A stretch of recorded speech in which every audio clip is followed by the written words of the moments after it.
Hello and welcome. This is the handover for your Autotrail Tracker EKS. We'll begin on this side of the vehicle. Some of the features of the cab is that you have a bonnet release just located on there, and then your engine battery is below the floor like so. All right, there's an access point which we'll show you towards the end of the outside demonstration for how you access for the jump starting and charging of the van. Located underneath the passenger cab seat, you've got a black box there which contains your vehicle toolkit.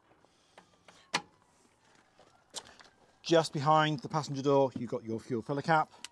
Ignition key is used, so just unclip it and fold it, and then ignition key in, twist, and that enables you to first of all hang up the cap like so, and then back in once you've filled in, and just twist the key accordingly.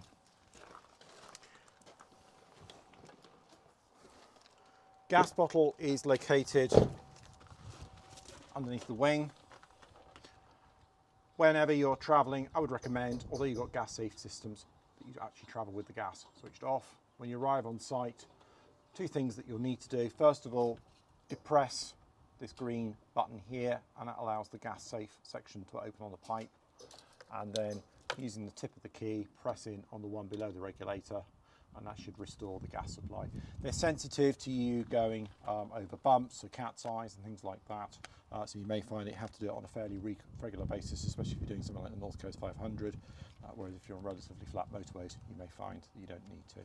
There's an illustration just inside to explain the process.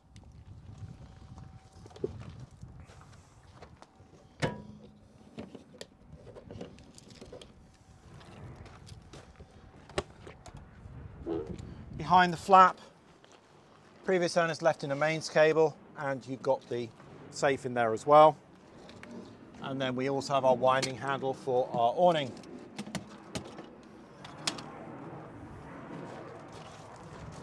Tee up into the slot and then twist. Wind it out to a point where you can reach the legs, which are located up inside the pelmet.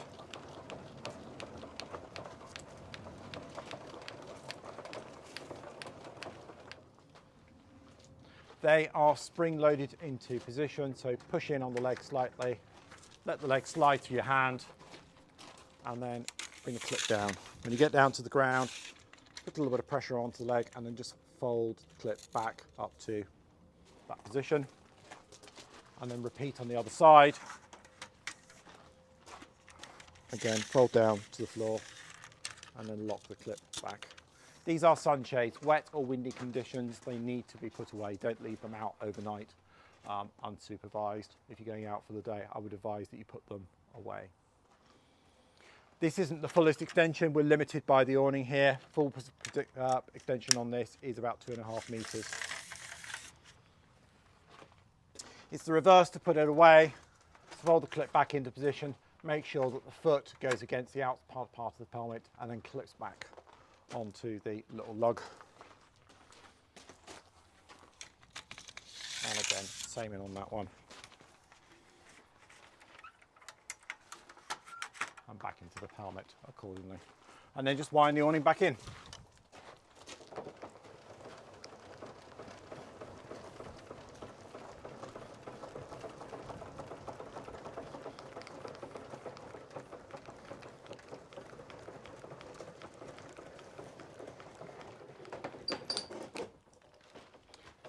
Give the handle just a little turn of about 90 degrees, and that should enable you to then disconnect it from the front of the pelmet and then stow the handle away. Moving on, we have ventilation for the fridge so that the fridge can breathe. Avoid having the door open for excessively long periods. It will affect the performance of the fridge, but we'll talk about how the fridge works later on. You have an inlet here for the fresh water, so you have an onboard fresh water tank. Use the circular black fobbed key, twist in, and then you should be able to release the cap and hose pipe straight into there. there's an overflow on top of the tank, so you'll probably hear water either coming down from underneath the vehicle after a period of time, or if you're using a higher pressure hose, you might get a little bit of water surging back up at you. Next door to that, with a fitting, you can use this as an external gas barbecue point. Saves you obviously having to lift the cylinders out of the vehicle. At the back, tow bar and electrics lay down, and then using again the same key as you use for the water cap, you should be able to access this and remove the nut, and that then enables you to get access then to the spare wheel on the back.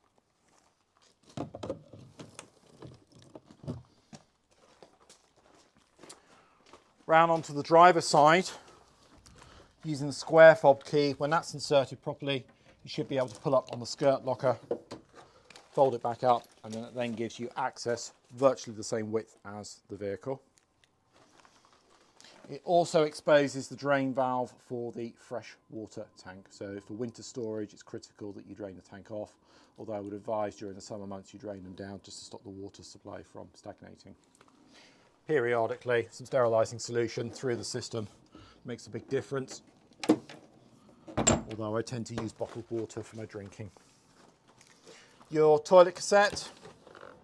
So the flush water comes from your onboard fresh water supply, so all you have to worry about is emptying the cassette, pull up on the orange lever, slide the whole cassette towards you, extend the neck out. You'll have sluices and collection points on campsites for these to go into. Take the grey cap off the top in its entirety. As you tip it up, press the orange button in at the top, and that allows then all of your waste to come out the bottom. Before you load it back in, for Highland use, we recommend that you use an organic or a green chemical. So up to a capful of chemical or one of the sachets, mix with about 2 litres of water, give it a little swirl around, and then it should load back into position, ready for use. Next door to the toilet, you've got the option of an external shower. So there's a fitting that can go into there, and you can have hot and cold water onto the outside of the vehicle. In relation to the hot water system, there's an exhaust vent cover for the water heater. If you're going to use the water heater on electric, then this can stay locked into position. But if you ever want to use the water heater on gas, put fingers underneath the bottom of the casing, pop it towards you, and that exposes the exhaust and allows then the water heater to breathe. If it's been left on, it'll suffocate, it won't operate. Finally, on this side, you've got your electric connection point. Don't do what I'm doing because we're still connected to the national grid. So we'd always recommend that you connect to this part of the van first of all, and then connect to the power supply either at your home or on a campsite. Oh, one last thing, just notice at the corner of my eye, grey water. So all the water from the kitchen sink, the shower tray and the vanity unit all goes into a holding tank which is under the vehicle. If you turn the tap through 90 degrees, you'll see then you can drain that wastewater off. Pull the lever back towards you to close it. So when you go under the bonnet, we've already pulled the lever on the passenger side of the dashboard. Put your stay in. Over on the left hand side, you've got your access for your screen wash. If you remove these caps, you've got your access then for your radiator water, brake fluid and power steering fluid. Oil filler cap is right in plain sight, but the dipstick is just in front of it. If you ever do need to jump start the vehicle, then there's a paddle which is tucked in behind this piece of black trim. So pop that one open. Your positive goes onto there and your negative goes onto this rather anonymous looking bolt just there, and you should be able to jump start from that point. You don't have to expose the engine battery to jump it. So we're now inside your Autotrail. There are two control panels. There's one which is obvious above the caravan door, but inside the airline locker you have a partial duplicate of the 12 volt supply as well as your mains system. We'll start off first of all on 12 volt. System shutdown. You can completely switch off the 12 volt system. You don't want to do this if you're driving, if you're trying to use the vehicle, because it prohibits the alternator from charging both batteries. But if you're putting the van into long-term storage and you're not going to have access to it, then it's beneficial. If you have to do any kind of work on the 12 volt leisure battery, again, switch it off. Otherwise, press the button, you hear a little bleep from the control panel above the door. You can turn on the 12 volt supply at this point. That also allows you to have access to the water pump and interior lights as a master switch, and then you can select which battery you want to use, whether you want to use a leisure battery or whether you want to use the vehicle battery, but we'd also recommend that you use your leisure battery. In the handbook, you'll have a guide for the fuses, but it's also repeated up inside the airline locker as well. Of course, if you find that there's a fuse that's regularly blowing, then it could be that appliance that's at fault rather than just random fuses. Mains hookup. You should always start with all of your RCD and MCB switches in the downward position. Connect to the mains supply on the side of the van first of all, and then connect to your site post. Pull up on the blue switch, do a circuit breaker test to make sure that the supply is safe to use, and then you can then come across then on your MCB switches. All right, that connects up the mains. Along the top, you've got a bank of lights. Green one is exclusively for the battery charger, so whichever battery has been selected, the mains battery charger will charge up. If you're going to be using your water heater or the room heating system on mains electric, then you'll need to have those individual switches turned on. If they're not, then that electric is not an option. Tucked into the corner down here is a little USB charging point as well. So the control panel above the door half repeats what's above on the airline locker. So you have a main on-off switch. You have one for the water pump. I would recommend that you use your water pump on demand. You can choose whether you are using the vehicle battery. So if the blue light is illuminated, it's the vehicle battery that's being used. If it's not, then you'll be onto the leisure battery. And you have a control switch for the outside awning light as well. These up and down arrows give you access to a menu, and they will give you feedback as to the condition of your batteries, how much fresh water you've got, solar power input, because there's a panel up onto the roof, external, internal temperatures. Winter time, you've got tank heaters as well, so you can turn these on and they will provide a trickle heat into the exposed tanks that are underneath the vehicle. You can set up a clock and also an alarm accordingly.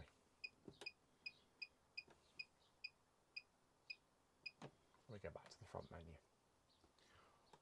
These two centre lights operate the airline locker lights above the cabinets.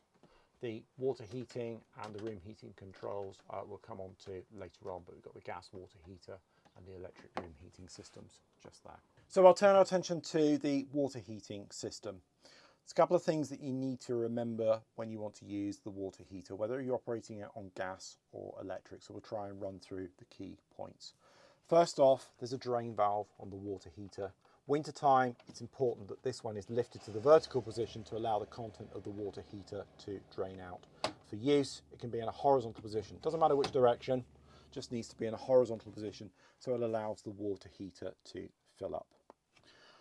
Mentioned before on the hob, but you've also got a couple of isolation points. So these will be the ones for the fridge, for the water heater and for the room heating system. When they're vertical to the feed pipes, they're turned on. If they're rotated through 90 degrees, then they'll isolate that specific appliance. To set up and use the water heater, first of all, you need to make sure that you've got a sufficient amount of water in your fresh water tank. With the drain valve in the shut position, you should be able to turn on the water pump and draw water through the kitchen tap, through the hot tap specifically. There may well be some aeration, some spitting, some spurting if the water heater's been drained out, but after about 2 minutes or so, you'll have a consistent flow of water coming out of the hot taps. You may be going to sites where you've got no intention of using the shower, but purge the water through the shower head and purge the water through the vanity unit as well to ensure you've got that continuity of supply. If you're going to use the water heater on mains electric, to recap, you've got to remember to turn on the airline locker switch first of all, and then there are two positions on this switch down here. One with 2 wavy lines on, one with 3 wavy lines on. They will turn on either an 800 watt electric element or a 1200 watt electric element. Both will heat the water to the same temperature, around about 55, 60 degrees centigrade, but obviously on the 800 watt, it will take a little bit longer. When you've finished using it, turn it back to the mid position. It takes on average around about 45 minutes to an hour or so for the water to heat up. If you're going to use the water heater on gas, you've got to remember to take the cover off on the outside. You can heat the water to 50 degrees, or you can heat the water to 70 degrees. You'll hear a click, usually from the burner. If all is well, you don't see any kind of indication light come on up here telling you that it's on or off. However, if it fails to ignite, you'll see a red light come up in the bottom left-hand side. If you're in an urgent hurry for hot water, that's because we've left the cover on outside. If you're in an urgent hurry for hot water, you can use both the gas and the electric units combined. So with the room heating system, you have a gas burner on one side. So turn the dial all the way through to the maximum position, push and hold down. And you may well hear a pop and see a flame. Hold your head around about 45 degrees in that burner, like so. And that will work as a gas convection heater on its own, and on this size of van, perfectly sufficient. However, they've installed a circulation fan. You have a manual and an automatic mode. In the manual mode, you choose the speed that you want the fan to run at. And what it will do is it will draw the airflow back in across the top of the heater matrix and then blow it out through outlets that you've got in the cabin and in the bathroom. You can shut these vents off to divert the airflow into different sections of the van if you wish. If you put it into the automatic mode, it will work in conjunction with the gas or the electric thermostat, and the fan will cut in and cut out more gently. In warmer weather, you can just use the fan on the manual version on its own, and that will work in conjunction quite nicely with the circulation fan that's in the roof above the kitchen as well, to stimulate and give you a little bit more air circulation inside the van. So for the electric room heating system, you've got to remember to turn the switch on in the airline locker. Then you have a choice of 500, a 1000 or a 2000 watt output. This is going to be subject to the amount of amperage that's available for you to use on a campsite. So it's 2, 4 or 8 amps respectively. If you draw down too much electricity from a campsite, you may well cause this campsite post to trip out. So be careful on a van as sophisticated as this that you haven't got too many mains appliances on at any one time. So the fridge is controlled by these switches at the top. A main on-off switch, briefly lights up, and then you can choose the settings that you want. You have to make sure that the van is stationary for mains and gas operation, and the van needs to be as near level as possible for the fridge to work to its maximum efficiency. Choose the character that you want to use and it should illuminate, and you can adjust the thermostat temperature by pressing this one and it rises up through the number of oblongs. For the gas operation, press and hold in on it. It's automatic ignition, so it should self-light. If it fails to ignite, it will tell you, it will bleep at you to tell you that there's a problem. Check your gas supply, restore it if needs be, and then have another go at turning it on the gas. The 12 volt function only works off the vehicle ignition. All right, so because the engine's not running at the moment, it's not going to work. All right, as soon as you switch off, it's up to you to switch it back to gas or electric in order to maintain the temperature within the fridge. The 12 volt system, all it does is sustain the temperature that the fridge has already been set at. Don't expect the fridge to get cold if you just put it onto 12 volt and then drive off down the road. To turn it off, press and hold it on the main control and it should shut down. It's a mains operated microwave which has a couple of things on it that you need to be aware of. First of all, it's plugged in from inside the airline locker, so if it's not connected there, it definitely won't work. This one also has an eco switch on it, so if the microwave hasn't been used for a period of time, all of the fascia display will completely switch itself off, and whichever button you try and press, none of it will try and ignite unless you press the eco button. Hold it in for a couple of seconds, it springs back into life, and then you can then choose your seconds, your minutes, and away you go. The plate for it is in this little locker underneath, nice and safe. So you drop down TV, twist the little nodule at the top there, The on-off switch is adjacent to the hinge. To turn that one on, and you should see a red light come on like so. Keep the handset high on these because it needs to actually hit that unit, so it'll go from green, from red to blue, and after a few seconds it should warm itself up and you should get an image. All right.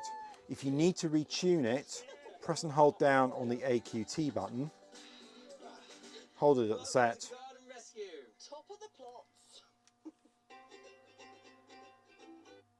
and you should find then that it goes into a tuning mode. So with your gas turned on outside, there are some isolator taps which are located underneath this appliance. They're over on the right hand side. Tend to turn the gas on and off at the bottle. If you want to use the isolator taps, it's entirely up to you. With the lid right back and upright, some of them are sensitive to that. You should be able to go in onto one of the controls, use the igniter and engage your gas. If you've run out of gas or if you've changed the bottle over, it's worthwhile just burning some of the gas off on the hob just to ensure you've got that continuity of supply before you set up any other appliances. A lot of these hobs have got switches on them that shut them down. This one hasn't, so be careful, all right, when you fold the lid down, that if you've got a warm burner or if the burners are burning, they will blow out the glass. Your oven and grill light up in exactly the same way.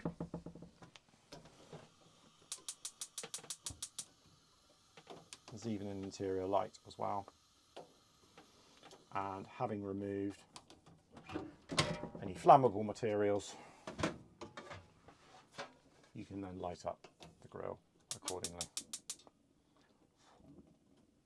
On the day you come in to collect the van, we'll have everything plugged in and switched on so you can test it for yourself. The roof light above the kitchen, you have a twist on this one. Turn the handle to wind up and open the roof light. Turn it on, and then you can choose the direction that you want the fan to run in and increase the speed. So it either draws the airflow out, perhaps if you're cooking. Slow it down to a stop before you change direction, and you can then set it up and it will then draw airflow back in if required. And then again, twist the handle all the way around to make sure that the roof light is fully closed. Screen buttons, push those together and it gives you a blackout screen for nighttime use. So the front skylight is like so. Make sure that you release your two little toggles. Push in on the buttons to release the catches. It's the same for a lot of the windows in this van. And then wind up. Never ever set off down the road with this open to any extent or degree. And it should give you a couple of inches of breathing space. You've then got fly screens for filtering, or a night screen as well that you can pull right over accordingly. As part of your departure checks, make sure all windows and roof lights are completely closed. Don't set off with any of them open whatsoever. They're plastic, they can get a little bit brittle sometimes, and they'll break off with minimal effort and airflow underneath them. So the other roof lights that are located within the van, you push in on the button and it allows you then to sit the handle into various positions like so, and again you have blind and or a fly screen across. For departure, make sure that it's back down and locked back behind the button. The roof light in the bathroom works in exactly the same way. So on the Autotrail tracker, you have a variety of configurations for the sleeping arrangement. If you swivel the cab seats around and pull the base mattress out slightly, you can then extend it and make it into two single beds. If you pull the mattresses all the way together using the boards underneath, then you can drop the back cushions down and that will give you one full-size double. So in the bathroom, you've got your swivel bowl toilet. You can manoeuvre into any directional position. To use the toilet, you'll need to pull the lever towards the shower and it opens up a wastegate. Let your waste go straight through. When you flush the loo on this model, the water supply comes from the onboard freshwater tank, but it also turns on a fan which is located underneath the toilet bowl, and that disperses some of the fumes that can be accumulated. That fan can run for up to 5 minutes or so. So we'll flush on there, and you'll see the water engage and come around the inside of the bowl.